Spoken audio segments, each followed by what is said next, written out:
How's it going, everybody? Welcome to 2A News Now. And I really do appreciate you taking your time tuning into my video. Today I want to talk about the dangerous precedent that left-leaning courts are ruling that you do have the right to keep and bear arms, but you don't have the right to purchase a firearm. And of course that doesn't make a lot of sense at all. And ever since SCOTUS ruled in the Bruen decision, the blue gun-hating states had to figure out quickly how to still infringe on your Second Amendment rights. So a lot of them came up with sensitive places where you're not allowed to carry your firearms. And like I said before, for the past couple years, some left-leaning judges have ruled that you have a right to keep and bear arms. You just don't have a right to purchase firearms. Basically, you don't have a Second Amendment right to buy a firearm. Since the part of the Second Amendment says you can keep firearms, how can you actually keep them if you can't buy them? So does that mean the government can ban the buying and selling of firearms and destroying the Second Amendment without infringing upon it? Not too long ago, a federal district court judge in New Mexico who refused to do away with the state's 7-day waiting period for buying a firearm. And the judge ruled that the 7-day waiting period doesn't constrain people's rights to keep and bear arms. You got to hear this is absolutely ridiculous. The judge said the 7-day waiting period only minimally burdens the right to acquire a firearm. We've seen numerous times over the years when someone has suffered through domestic violence, and even though they try to hide and get away, their partner sooner or later will find out where they're at. And even though they're able to get a restraining order against that person, the only way that person can be safe and protect themselves and their family is with a firearm. But when they go to purchase their firearm, their state has a waiting period. It could be 3 business days, 7 days, 10 or more. And before that person is able to pick up their firearm, they're either violently injured or killed, all because of a state waiting period. It's basically a ban for a certain amount of days on somebody's Second Amendment rights to keep and bear arms. And I kid you not, it gets even worse. The same judge ruled that the waiting period law is presumptively constitutional, given that the first waiting period laws were enacted during the 1920s, and that was after the Constitution was ratified. And what laws did that biased judge use to back up his claim? The racist laws that restricted the sale of firearms to Native Americans, freedom men, and slaves. In the Supreme Court Bruen decision, they said the courts have to run these laws through a particular test. Is that these gun control laws must have history and tradition consistent when the Second Amendment was signed into law in 1791, which was the founding of our nation, not using a racist 1920s law. If I just left it at that, people would say, Troy, that's just only one case. But let me tell you, there are more.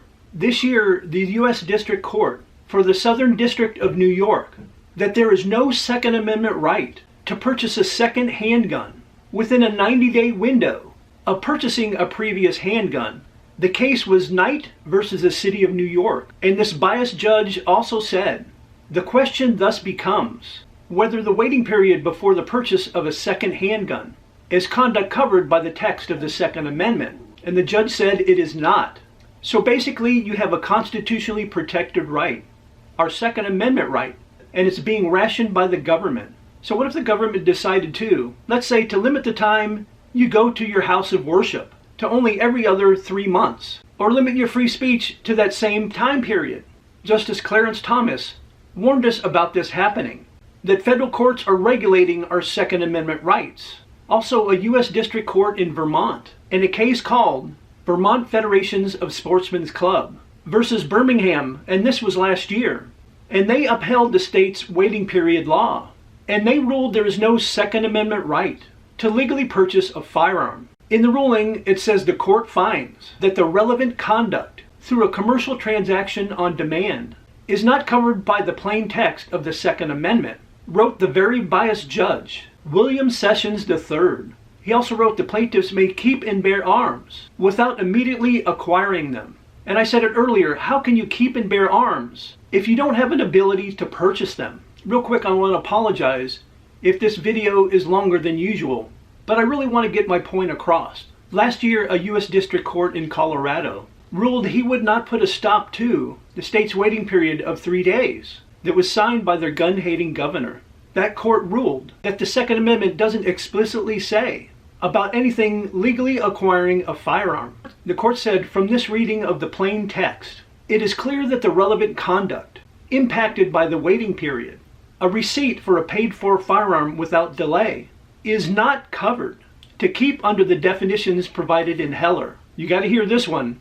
Meant to retain an object one already has possessed. It did not mean to receive a newly paid-for item, and it certainly did not mean to receive this item without delay. Likewise, having weapons indicates the weapons are already in one's possession, not that one is receiving them. Also last year in a case, U.S. versus King, a U.S. District Court in Pennsylvania ruled that there is no right to buy and sell firearms. And I want to close with this.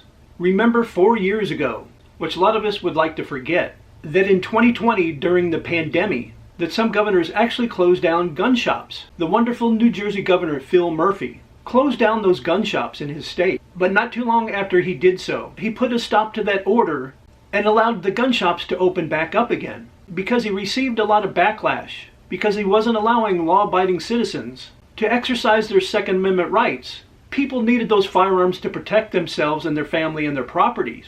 And let's not forget, the Pennsylvania governor did the exact same thing. And of course there was challenges to his decision. And that state Supreme Court denied those challenges. But once again, that governor received a lot of backlash as well. And he reversed his decision because he was afraid he would go before the United States Supreme Court. And then you come to the former governor of Massachusetts, Charlie Baker. He too closed down the gun shops, but a federal judge ordered them to be reopened. And just imagine if a court ruled that you couldn't buy a newspaper or a book or even go online and get information about what's going on in the world. Or if a court ruled that you only could do those things after a 7-day waiting period. And of course, even the Democrats wouldn't go along with that. They would be outraged as well. But why is it only acceptable when it comes to the Second Amendment? And the answer is it shouldn't. Just as long as somebody legally purchases the firearm, there should be no waiting periods. There should be no law against how many firearms you can purchase within a certain period of time, or even how many firearms you can own. And that goes with ammunition as well.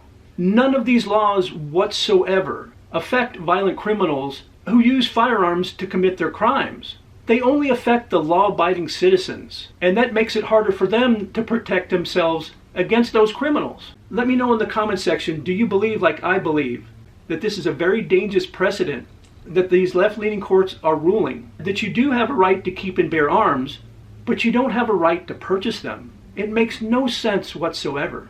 As always, I appreciate everybody's support with the channel.